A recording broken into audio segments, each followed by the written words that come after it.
Bro, kalian pernah nggak kepikiran, kenapa presiden kita Pak Prabowo mau ekonomi kita tumbuh 8%, tapi kok rasanya hidup kita masih gini-gini aja, dan yang di bawah makin-makin sesak mencekik? Kenapa cari modal susah banget? Bunga bank mahalnya selangit, dan UMKM kayak jalan di tempat aja, di situ-situ aja, dan ternyata ada skandal terkuak nol yang lagi disembunyiin darimu. Di saat pemerintah mau gaspol bank setan di Indonesia, malah narik rem tangan mereka. Numpuk uang pajak kamu di langit biar dapat bunga instan, tanpa perlu kerja. Tahu nggak kenapa ekonomi nasional Vietnam bisa secepat itu? Bahkan menyalip kita karena di sana bunga bank cuma 1%. Bayangkan cuma 1% bunganya bagi setiap pinjaman ke bank untuk modal usaha. Itu udah sangat menguntungkan bagi para usaha untuk meningkatkan usahanya. Nah, di sini di negara Konoha, justru kamu dicekik 13%, cuman buat memperkaya para banker pemalas yang hobi parkir duit rakyat. Hari ini kita bongkar siapa pengkhianat di balik layar yang lagi ngerjain Prabowo. Habis-habisan tonton sampai habis. Atau mah kamu bakal selamanya jadi sapi perah sistem ini? Pernah nggak kamu bayangin Indonesia jadi negara yang benar-benar makmur, di mana cari kerja gampang dan bisnis lokal lagi maju sekencang-kencangnya? Nah, itulah yang lagi dikejar sama presiden kita. Bapak Prabowo, beliau punya mimpi besar. Ekonomi kita harus tumbuh 8%. Camodamania bukan sekedar statistik, tapi tiket supaya kita semua bisa keluar dari jebakan negara berkembang.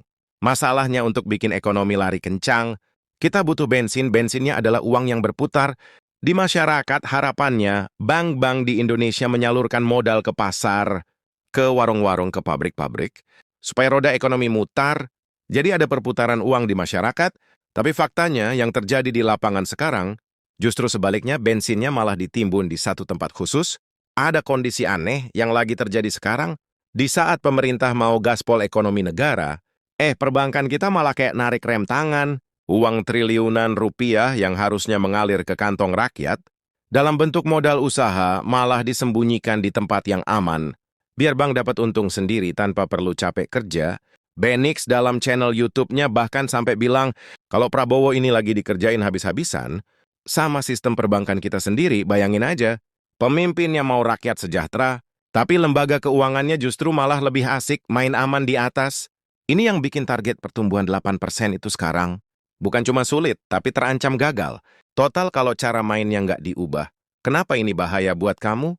Karena kalau ekonomi cuma tumbuh segitu-gitu aja, harga barang makin mahal, tapi pendapatan kita jalan di tempat likuiditas, atau uang tunai di pasar, jadi kering ibarat mau masak. Tapi apinya dikecilin terus sama yang punya kompor, yang nggak bakal matang-matang itu masakan. Bank-bank yang harusnya jadi jembatan kemakmuran, sekarang malah kayak jadi tembok besar, seakan-akan menjadi benteng yang nggak boleh orang untuk melangkah. Mereka lebih suka dapat bunga kecil, tapi pasti dari bank sentral, daripada ngambil risiko kasih pinjaman ke UMKM atau pengusaha lokal. Ya, secara logika bisnis mereka memang untung, tapi secara nasional mereka lagi mengkhianati pertumbuhan ekonomi negara kita. Mungkin kita selama ini nggak sadar. Kita kira ekonomi sulit itu karena faktor global aja, padahal ada ketidaksinkronan kebijakan di dalam negeri sendiri, antara pemerintah yang mau ekspansi, habis-habisan dengan sistem bank yang justru menutup keran uangnya rapat-rapat demi keamanan bisnis mereka sendiri. Jadi di bab ini kita bakal bongkar kenapa mimpi pertumbuhan 8% itu sekarang lagi diserang dari dalam. Ini bukan cuma soal angka di berita, tapi soal masa depan pekerjaan dan usaha kita semua. Yuk kita lihat gimana cara Bank Himbara ini bekerja menghancurkan struktur ekonomi kita. Pelan-pelan tanpa kita sadari. Bro, bayangin, ada uang namo. Kalau uang itu dibelikan bakso, mungkin satu Indonesia bisa kenyang setahun. Tapi masalahnya uang sebanyak itu sekarang lagi tidur siang, bro. Menteri Purbaya, Yudi Sadewa sampai sewot banget karena tahu ada ribuan serbi dawado milik bank yang bukannya diputar ke pasar, diputar ke masyarakat, malah cuma diparkir di Bank Indonesia. Mungkin kamu tanya, emang kenapa kalau uangnya parkir di situ? Begini logikanya, bank itu ibarat jantung yang seharusnya memompa darah atau uangnya ke seluruh tubuh atau ke rakyat. Kalau darahnya cuman numpuk di jantung dan nggak ngalir ke tangan atau kaki, ya badan kita lemas kan ya, alias ekonomi kita lumpuh atau kering likuiditas. Nah, tempat parkir favorit bank-bank nasional ini, namanya SRB atau Sekuritas Rupiah Bank Indonesia, gampangnya ini tuh kayak tabungan khusus buat para bos.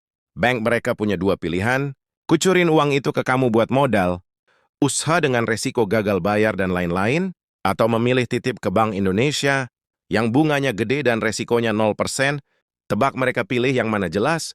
Pilih titip ke Bank Indonesia. Data menunjukkan tiap bulan jumlah uang yang parkir di sini makin naik dari 50 triliun. Naik ke nanti sampai kabarnya tembus ribuan. Famin salah. Artinya makin hari banker kita makin malas kerja. Dan lebih milih jadi penabung daripada jadi penyalur modal. Efeknya ke kita apa ya? Uang di pasar jadi langka. Kamu kalau mau pinjam uang ke bank buat besarin warung atau bisnis konveksi, bakal dipersulit atau bunganya dibikin selangit. Kenapa? Karena bank merasa nggak butuh kamu. Toh mereka sudah dapat cuan gede dan enak, cuma dengan santai ongkang-ongkang kaki. Nitipin uang di Bank Indonesia, Bapak Purbaya Yudi Sadewa itu marah karena beliau sudah berusaha narik uang dari pusat buat ditaruh di bank-bank pemerintah atau himbara supaya bisa dipinjamkan ke rakyat. Ternyata bank-bank ini malah nakal, bro. Uang yang dikasih pemerintah bukannya dikasih ke pengusaha kecil untuk menggerakkan ekonomi masyarakat, justru malah dibalikin lagi ke atas ke Bank Indonesia buat cari bunga secara instan dan simple. Benix di channel YouTube-nya juga menyebut ini sebagai tindakan yang jahat secara sistem. Karena apa? Karena uang yang mereka pakai itu sebagian besar adalah uang pajak kita. Uang tabungan kita, harusnya uang itu balik ke kita dalam bentuk pinjaman yang murah buat mutar ekonomi, tapi malah dipakai buat memperkaya diri mereka sendiri di level elit. Jadi sekarang kamu paham kan kenapa ekonomi rasanya berat banget di bawah ya? Karena darahnya disedot ke atas. Uang nol itu angka yang sangat besar. Dan kalau itu tetap diparkir di sana, jangan harap bisnis kecil masyarakat bisa tumbuh. Di bab selanjutnya, kita bakal bongkar kenapa banker ini lebih milih jadi pemalas daripada bantu. Rakyat bro, pernah nggak kamu kepikiran kenapa banker atau bos-bos bank itu penampilannya necis tapi geraknya lambat banget buat bantu rakyat? Nah, di sini masalahnya ada mentalitas pemalas yang lagi menjangkiti perbankan kita. Bukannya semangat cari pengusaha buat dikasih modal, mereka malah asik duduk manis di kantor, beraci sambil nunggu setoran bunga dari pemerintah. Logikanya simple banget. Kalau mereka kasih pinjaman ke kamu atau ke pedagang, asal mereka harus kerja keras. Mereka harus survei lokasi, cek pembukuan kamu. Sampai analisis risiko ini, orang bakal bayar nggak ya? Ada tenaga waktu dan pikiran yang harus mereka keluarkan dari situ. Kalau kreditnya macet, mereka pusing 7 keliling. Tapi bandingkan kalau mereka naruh uang itu di Bank Indonesia atau beli SBN, surat berharga negara. Mereka tinggal klik satu tombol di komputer. Triliunan rupiah pindah dan mereka tinggal tunggu bunga masuk. Risikonya 0% karena yang menjamin adalah negara. Nggak perlu survei, nggak perlu tukang tagih. Duit datang sendiri simple, efisien dan tentunya tetap cuan besar. Benix kasih hitungan yang bikin melongo. Dengan bunga sekitar 4,7% sampai 5,4%, kalau bank naruh 1.000 wajiba aja, mereka bisa dapat untung sekitar 500 dance, cuma dengan ongkang-ongkang kaki. Bayangin Reti, Fatiuzano, dapat tanpa perlu keluar keringat, tanpa perlu mikirin. UMKM yang lagi megap-megap butuh modal. Makanya jangan heran kalau banker kita nggak punya motivasi buat nyelamatin ekonomi bangsa. Buat mereka peduli setan, rakyat tambah miskin, atau bisnis kecil gulung tikar. Yang penting bagi mereka adalah laporan keuangan, banknya biru, profitnya gede, dan bonus buat para bosnya cair terus tiap tahun. Ini yang bikin kita ngeri, bro. Mereka nggak lagi menjalankan fungsi bank yang sebenarnya sebagai penggerak ekonomi. Mereka beralih fungsi jadi rentenir, elit yang cuma mau untung gede, tapi nggak mau ambil resiko. Padahal gaji dan kemewahan yang mereka punya, itu ujung-ujungnya berasal dari perputaran uang kita. Juga, efek mentalitas pemalas ini sistemik banget, karena mereka merasa sudah kenyang. Dari bunga simpanan di Bank Indonesia, mereka jadi makin malas bikin program kredit yang murah.